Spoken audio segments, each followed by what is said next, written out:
Welcome to Live from My Office. Hi, I'm Steve Cochran, your podcast friend. I used to be your radio friend. Now I'm your podcast friend. And this is the number one podcast in my office, Live from My Office. Please subscribe, rate, review, do all those good things. Follow on Apple or on Spotify, or really anywhere you get your podcasts. And download it for a friend or someone who's not quite as technically brilliant as you are, so we can all enjoy and never miss an episode. Look, this is bananas time, B-A-N-A-N-A-S. The stuff that's going on in Washington is insane. Trump's first couple of weeks, insane. And, of course, the crushing blow of that midair collision at Reagan the other day. I mean, that's just unbelievably painful. In the meantime, prior to that, in the afternoon of the accident, I had my friend David Kerley join me, and I'm going to play that interview back for you. David Kerley, best aviation and motion journalist, if you will, I've ever seen. All those years with ABC. Prior to that, he was a great anchor here in Chicago, and he knows the stuff inside and out. It's all part of a Substack column that he writes, which we'll tell you about in the course of the interview. So we recorded his guest spot in the afternoon on Wednesday the 29th, regardless of when you're listening to this. That's the afternoon before the crash Wednesday night at Reagan in D.C. So I reached out to Dave for a follow-up because obviously the appropriate question is, does he have anything he wants to add to what was already said? So if you're still with me, I know this gets a little confusing. The question is, what would you like to add in regards to the accident? And I just want to read you what he sent me. Kerley writes, much of the focus on the investigation is going to be on the Army helicopter and its training mission, checkout flight, if you will. There's reports the pilots may have been wearing night vision goggles. Such equipment narrows the field of vision, and that could have been a factor. Did the helicopter hear the radio calls from the tower? Were they on a different channel? Did the pilots mistake a jet taking off with the one that was already landing? Look, the NTSB is in the process of collecting perishable evidence, and that includes the radio calls, the black boxes, et cetera, and they've got both of those. There's a lot of evidence in that data. There's also the video that's going to aid investigators in the effort to find root causes and recommend changes to avoid a report incident. The bottom line, what Kerley is saying to all of this is, it's way too early to jump out and speculate the way Trump did in his unbelievable, in my words now, irresponsible press conference, and talking about things that, frankly, even as president, he wouldn't have access to because the knowledge just isn't there yet. So thank you again to David Kerley. And again, we're going to play that interview back for you in just a second. In this episode, we talk about Elon Musk and we talk about space. But before we go there, I want to urge you to stick around because after the interview in part two, it's a brand new feature. I call this the Honor System game. And I'm going to give away some apt gift cards with a very special guest, as your friend and mine, Andrea Darlas, will join me after this with David Kerley. Thank you for listening to Live from My Office. Well, it's always a pleasure to say hello to my friend, David Kerley, ABC News Aviation for years, Chicago local, one of the best anchors we ever had, and they let him get away, and great reporting. He won a bunch of trophies. I don't even know where he keeps them. And now is spending his time, at least in part, on Substack, reporting on everything that moves. We'll talk about that. And we'll talk about Elon Musk. And is he still in the space game? What's he doing to his own companies? And yeah, all of that with my friend David Kerley. How are you? It's a pleasure to talk to you, Steve, as always. And thank you for the fine introduction. That was fun. Thank you for being on, as always. Let's talk about Substack for a second, because we live in a time where everybody has a talk show. The Andy Warhol thing came true. And certainly I'm thrilled with the fact that every numbskull has a podcast now. It certainly makes my life easier. Sarcasm heavy. I got that. But here on Live from My Office, we try to bring you some legitimate content and information is key, especially now in the world we live in. Substack, to me, because I just joined you on it, and I appreciate your coaching up to get me on there, but it's part therapy and again, another one of these platforms that we all seem to have. What's your take on it? It's an outlet. It's a place where people can come and put out their content. Now, there's a lot of content which is, I guess, one of the beauties of Substack, is that I don't have any interest in. You probably don't have any interest in. Somebody does, and people can find their audiences. Now, you could have done this on Facebook groups and a lot of other places, but I don't have a problem with it, and I don't mind people having a voice. It's just how much of it's actually interesting and adds anything to your intellect and knowledge of what's going on in the world. I mean, there's a lot of it out there that I got more time in the day to do other things than down some of those rabbit holes. And it is a rabbit hole, literally. I mean, everybody knows this. You end up on YouTube or TikTok or any of these. And I wrote on the last Substack piece I put up, you got to time your rabbit holes, 15 minutes, then stop it, go outside, get some air. Yeah. It's, there's some really good content out there. And I think if you look at the people who are actually making money on Substack, some of it, I understand why. It makes perfect sense to me. It's content that you won't find elsewhere, and it's actually touched people. It is interesting in the political times where we are right now. How many of these are working now? Will they work if things change and it becomes more traditional, which I don't think a lot of people think we're going to have a more traditional political world again. But at this point in time, with what's been going on in the last 8 years, a lot of this stuff is finding some traction. Now, you write, well, let me plug myself here. Mine is called Live from My Keyboard. Get it? Live from my office, live from my keyboard.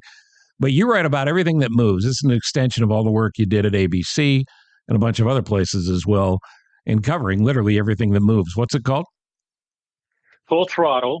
I call it the transportation transformation. I think we're in a really impactful decade of change in the way we get from here to there. EVs, battery powered, moon to Mars, commercial space.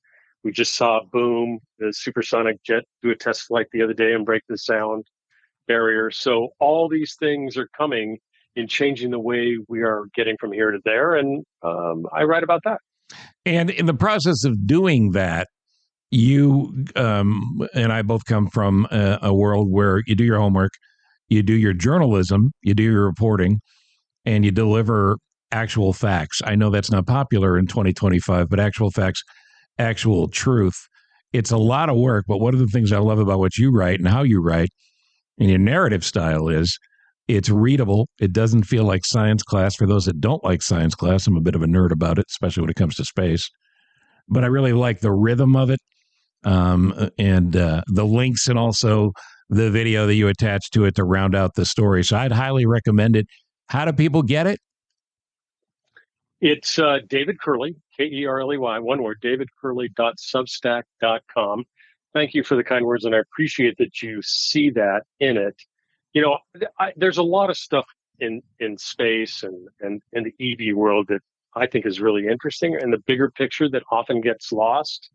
In fact, I'm going to write a piece here in the next week or two about autonomous cars. There's been quite a bit of brouhaha the last couple of months. GM's kind of getting out of that, and Elon's staying in, but is his model going to work? And it's just trying to take all the little elements and put it together so you have a better understanding of the big picture and where we're going. And Elon Musk may be the most fascinating, disturbing, pick your adjective guy that's out there now, as much or more than Trump, even though Trump has the power to do much more damage. We don't know if Elon Musk will be allowed in the White House in a few months, but he certainly is in that circle now. And there's breaking Elon Musk and Trump space news today that I want to ask you about. But let me back it up for a second first. This is a guy who made a lot of money and has a lot of interesting ideas. Whether they came from him or not doesn't entirely matter, because he's the front man. From the Boring Company, Boring, to a new way to do solar, to various other things that maybe have worked, haven't worked. The one thing we can agree is Tesla has worked, and SpaceX certainly appears to have worked because of his incredible far-right dance that he's doing now how much damage is he doing to himself and actually running these companies to the greater benefit of him and all of us? I think it's interesting because whenever I've been asked about Elon over the last several years, my typical response is you got to give the guy credit. He did what he said he was going to do. He created EVs at scale, and he created a reusable rocket and got to the space station and is now creating this satellite network of Starlinks all over the place. But every once in a while, there's this 14-year-old boy that comes out, which kind of I would scratch my head. And we've seen a lot of the 14-year-old boy, I think, in the last 7 to 8 months. To your question, I think where his companies touch the public, he's put himself at risk. Where it doesn't touch the public so much, not so much. So I don't think SpaceX has really been impacted terribly by this. Jeff Bezos had a successful launch of his Blue Origin New Glenn rocket, so he's playing in the market of big rockets going to space. And Tesla, though, we did see sales come down in the last quarter for the first time. And I think there are consumers who are saying, I'm not going to buy that car. I mean, I've seen bumper stickers on Tesla that said, I bought it before Musk, X, Y, or Z's. So I think where he touches consumers, he's more at risk. But that's really only Tesla, because most of the other companies, I mean, Twitter does, X, touches the public. But I mean, a lot of people fled there some time ago. They're not coming back. That's already happened. And now he's making whatever he's making on X with ads and subscriptions. So those two companies, yes. SpaceX, boring company. The Neuralink stuff, probably not so much. You referred to a story. I mean, America is still reliant on SpaceX as the only launch that can get us to the space station right now. Right. The only capsule that can get us to the space station right now. So his business is not hurting there. And by the way, the guy who's taking over NASA, Jared Isaacman, has purchased 2 flights from Musk. So he has experience with SpaceX. I'm not suggesting that he's in the pocket of Elon or anything like that. But he certainly knows quite a bit about SpaceX since he's flown with them twice. Now, we're recording this on January 29th. There's literal breaking news while we're talking, and that involves the astronauts who I think most people heard about, maybe you've forgotten, but there were a couple people that appeared to be, in quotes, stuck in space. The Trump folks and Elon Musk are talking about rescuing them. They don't need to be rescued. There's a plan in place, as I understand it. Am I missing something? No, you're absolutely right. I'm glad you put quotes in stranded, because NASA made a very specific decision to leave them there and bring the Boeing Starliner back without any astronauts. And it returned and suggested that they would have been fine if they'd come home on it. It's neither here nor there. They were still there. And what NASA did was they said, okay, we're going to leave them up there instead of 8 days for 8 months.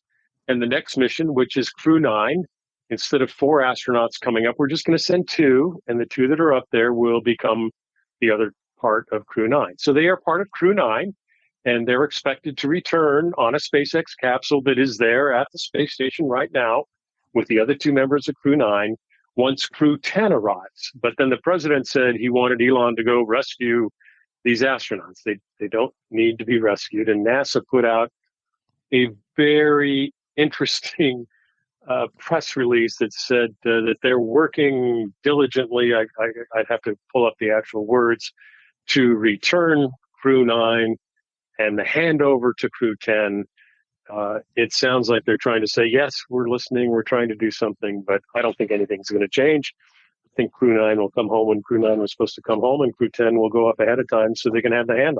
And this, in case folks haven't made the connection, and you have to be open-minded to hear these kind of critiques, but this is what Trump does every single day, and Musk apparently is more than willing to hop on board, or he wouldn't be hanging out at Mar-a-Lago nonstop. Certainly, when you make the kind of money he makes, one of the benefits should be to not have to kiss someone's ass, regardless of who they are.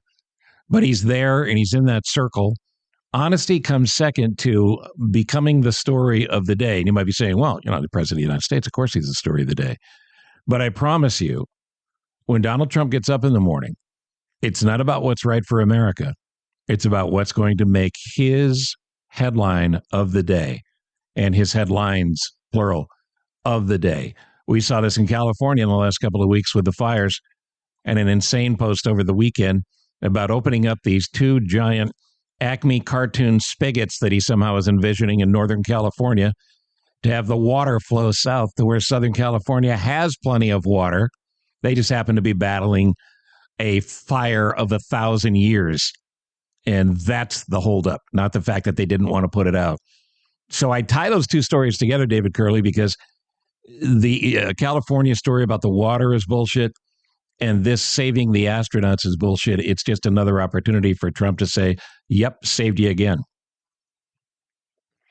We'll let you do all that, Steve. I don't understand why the president felt like he had to go this far to say that Elon go save them when all you need to do. In fact, I think there may even be a full throttle edition on how the Crew 9 changed, and Crew 10 is going to change out, and Butch and Sonny are going to come home when NASA had planned for them to come home.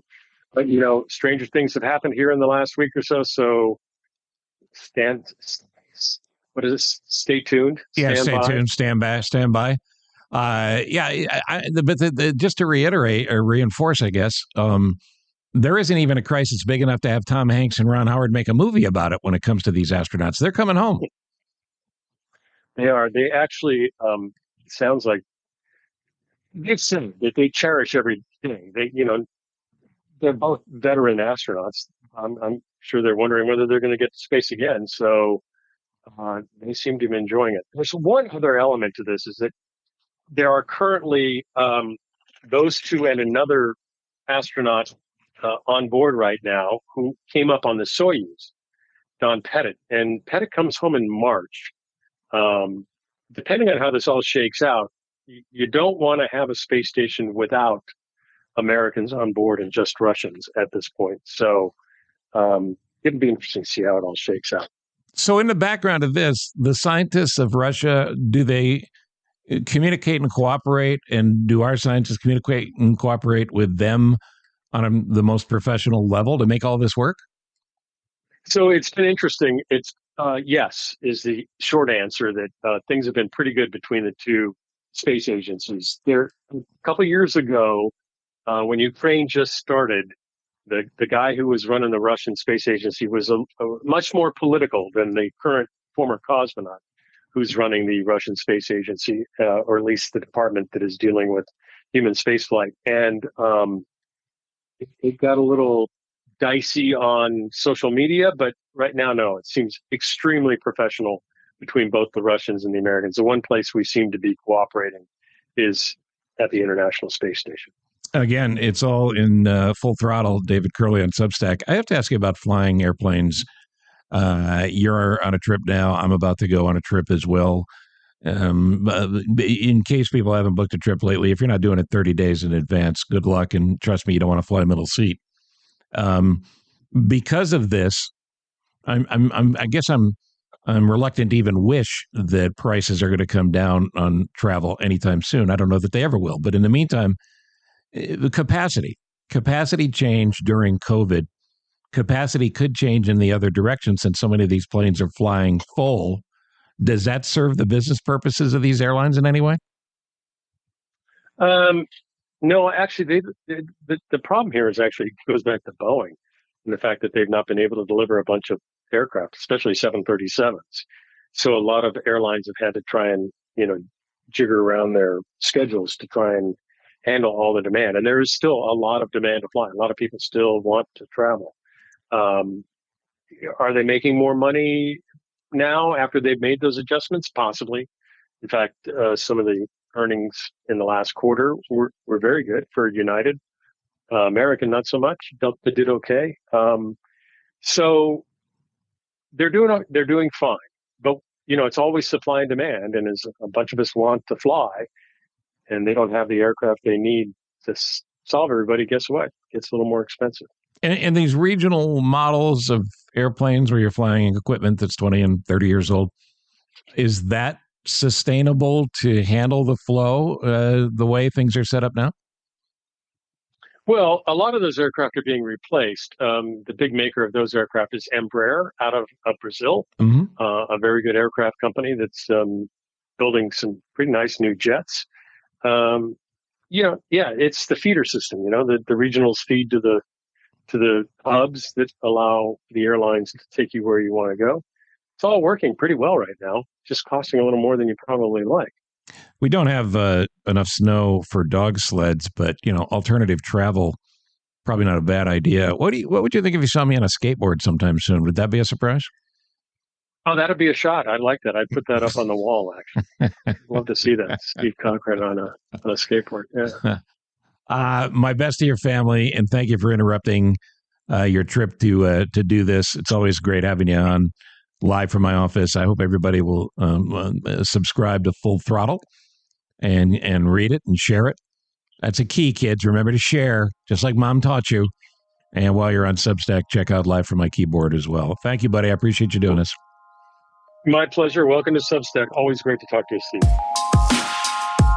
So there you have it. He is a great guest, and please subscribe to his Substack and to my Substack, and we'll entertain and inform. He's frankly smarter and much more of an ethical journalist than I would ever be. But he's a good pal, and love having him on live from my office. That's David Kerley, Kerley, on Substack. Now let me bring one of the greatest people in the world to Live from my office. She needs to be on this podcast more often. Hello, Andrea Darlas. Steve Cochran. So, friend, I miss you. Well, no, you're not old. One of my longest friends. Nice cover. Well done by you.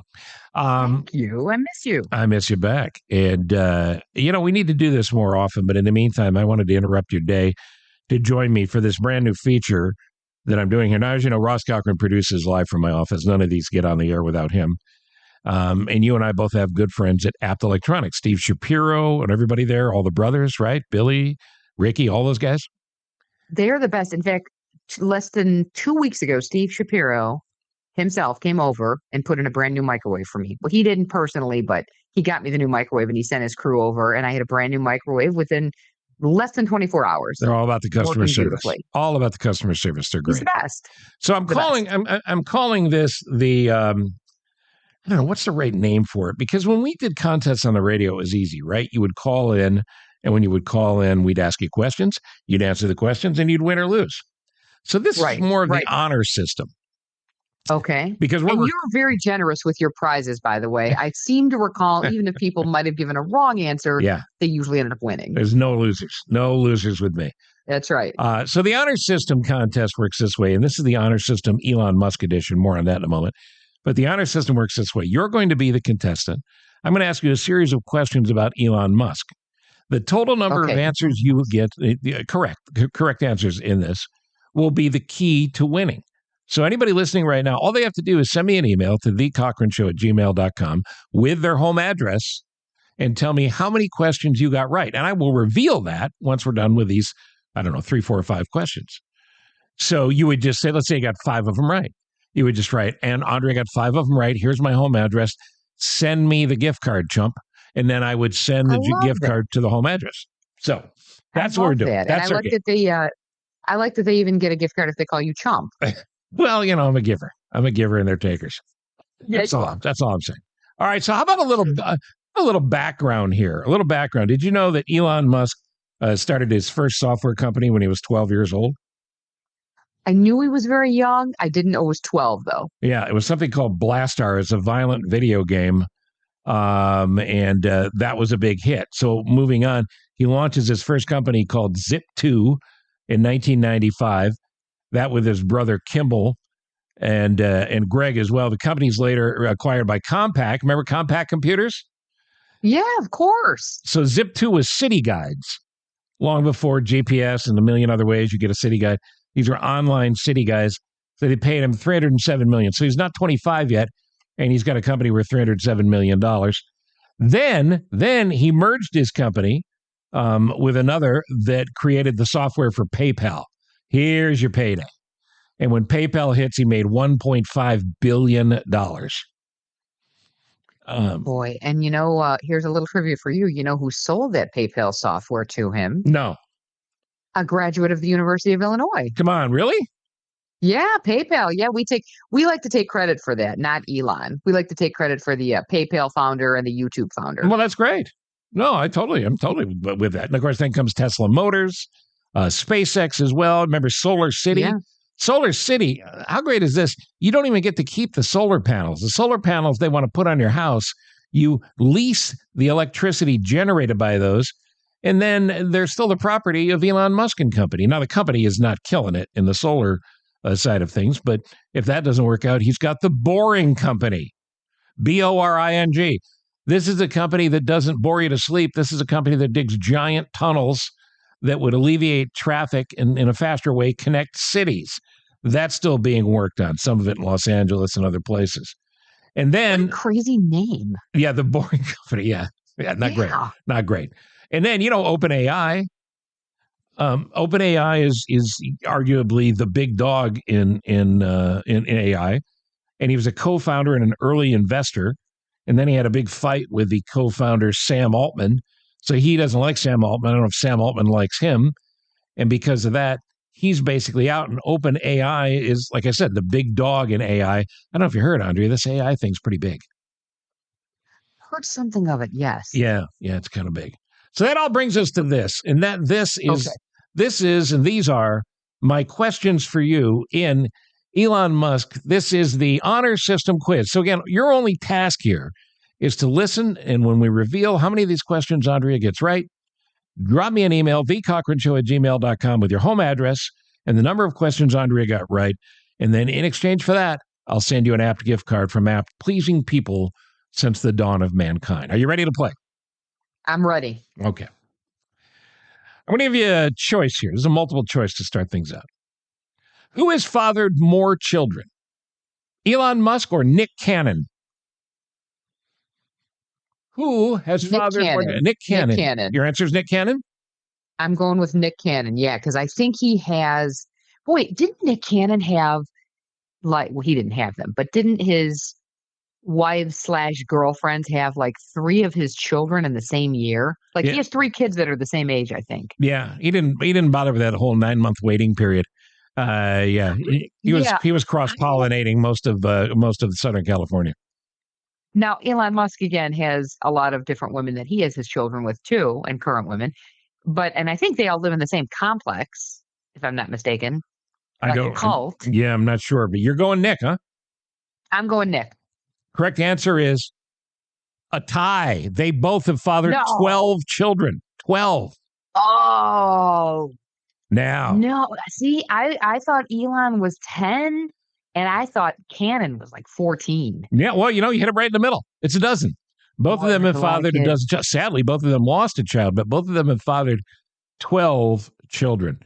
All right, question number 2. Wait, does the listener win because it was a tie? Well, they have to get the total number that you're going to get correct. So we'll make that a half point. If you want to count that as a half point, that's fine. Okay. All right, question number 2. Who has a father who shot and killed 3 people? Now, you think about it. If you're going to have a dozen kids, regardless of whether or not you have the money to support them, you're a bit of a loose cannon, if you will. Right. So maybe there's some problems at home when you're growing up. So this could be either one of them. But who has a father who shot and killed 3 people? The same choice, Nick Cannon and Elon Musk? Correct. Nick Cannon or Elon Musk. I should probably make a point of that. This is basically the Nick Cannon, Elon Musk quiz. Oh, God, that's a tough one. I'm going to say Nick Cannon on this one. The correct answer is Elon Musk. No. Musk. Obvious. That seemed real. Didn't it? Yeah. It was kind of unfair on my part. That. But Elon Musk's father is Errol. He calls his father evil. And Errol shot and killed 3 people who broke into his home once. He was tried and acquitted of manslaughter. Wow. All right, this next one seems like a home run. This is easy. Okay. Who posted a picture of Bill Gates on Twitter, or X, if you will, and in the post said, "Take a look at this in case you need to lose a boner fast."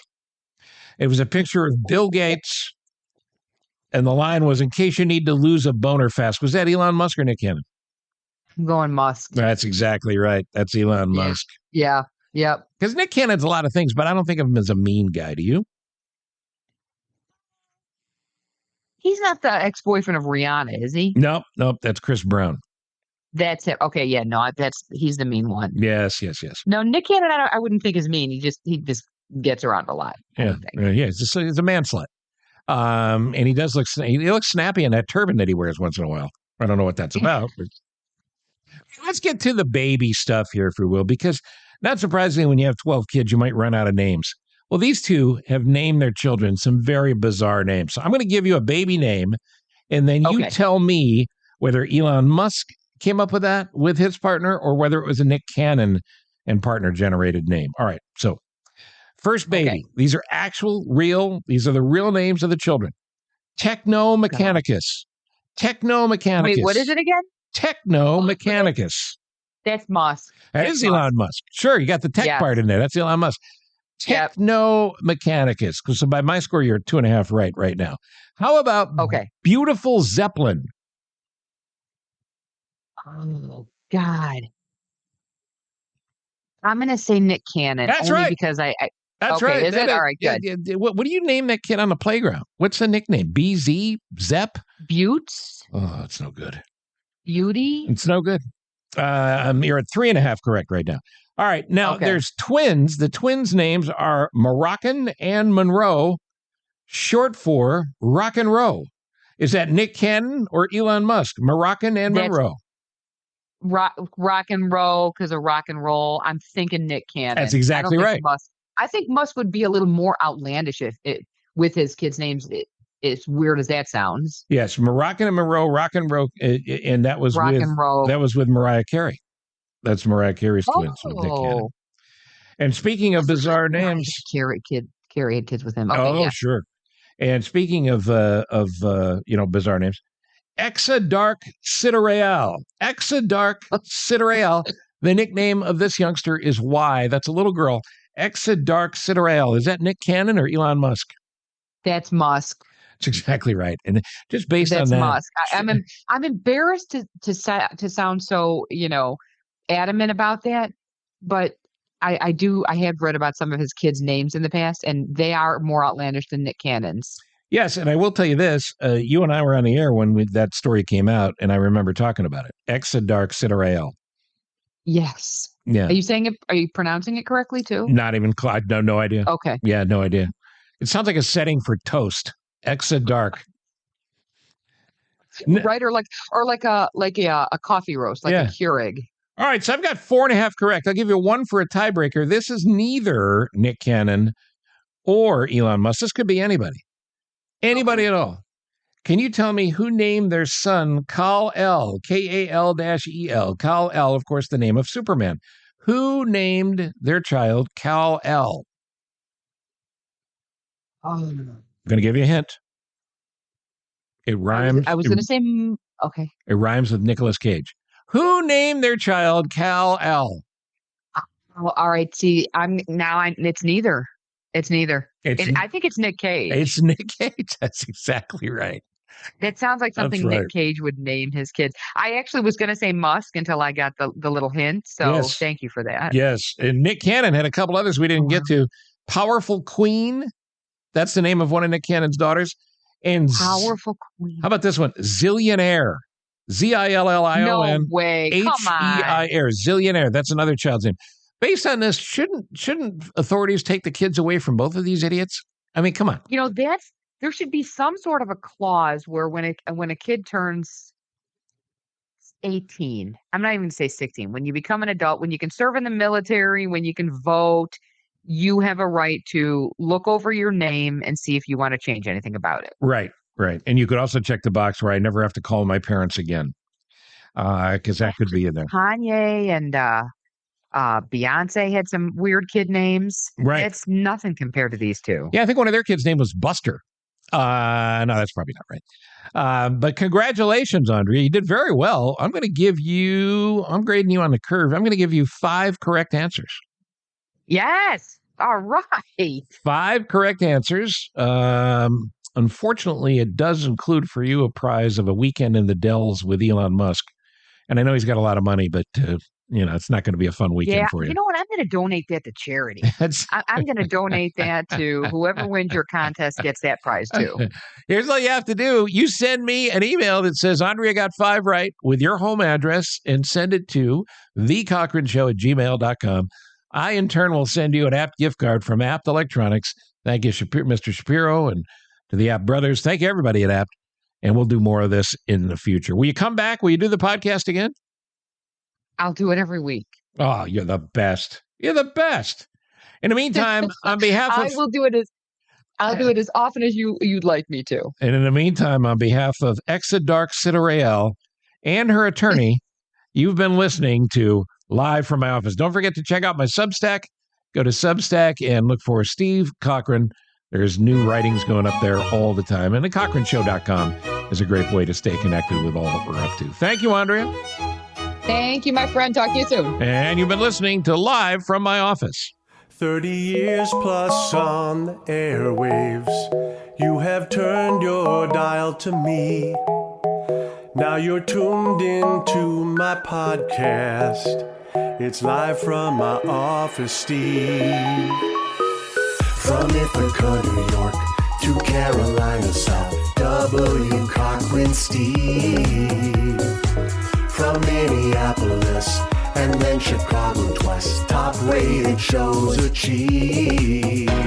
Sit back, relax, and now listen to my show. When or wherever you are, 'cause you're on the go. A-list celebs with some laughs and great info. Live from my office, the Steve Cochran Podcast Show. Yeah, yeah, yeah. No better place to be.